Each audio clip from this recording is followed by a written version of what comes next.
Certains villages très isolés ont été durement touchés par ce séisme. C'est le cas dans la région du Haut-Atlas, où plusieurs villages aux maisons d'argile ont totalement été détruits. Le récit de Philippine de Clermont-Tonnerre. Dans ce village dévasté du Haut-Atlas, la nuit fut sans réconfort. Les habitants ont dormi dehors. Les maisons qui tiennent encore debout menacent de s'effondrer. Il y a aussi l'attente anxieuse d'une réplique du séisme. Plus de 1200 victimes ont été recensées dans la seule province d'Alaouz, épicentre de la catastrophe. Suivie par celle de Taroudan, où le bilan est pour l'instant de 450 morts. À Moulay Brahim, de nombreux disparus se trouvent toujours sous les décombres. Il y a encore des gens enterrés ici, dans cette maison. Ils n'ont pas reçu les secours dont ils avaient besoin, alors ils sont morts. J'ai sauvé mes enfants et j'essaie de leur procurer des couvertures et des vêtements à la maison.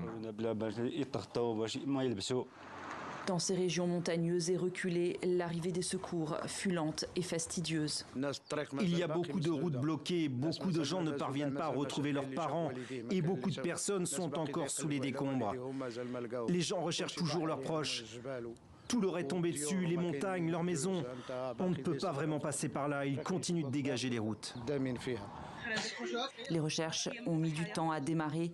Ici, un homme vient d'être dégagé des décombres. On ignore s'il est en vie. Depuis 24 heures, c'est surtout la liste des victimes qui s'allonge. À Amzimiz, 20 000 habitants, l'heure est à l'enterrement des morts. Tous les habitants du village ont perdu leur maison. Comme vous pouvez le constater, tous les gens ici ont perdu quelqu'un. Nous demandons que le roi Mohamed VI intervienne et nous envoie de l'aide, car nous vivons une situation traumatisante. Les gens n'ont pas d'électricité, ils n'ont rien à manger, ni à boire, pas de pain, rien. Un sentiment d'abandon alors que la solidarité dans le pays et à l'étranger s'organise.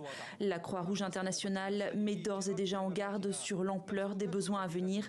Ceci pourrait s'étendre sur des mois, voire des années dans les régions détruites.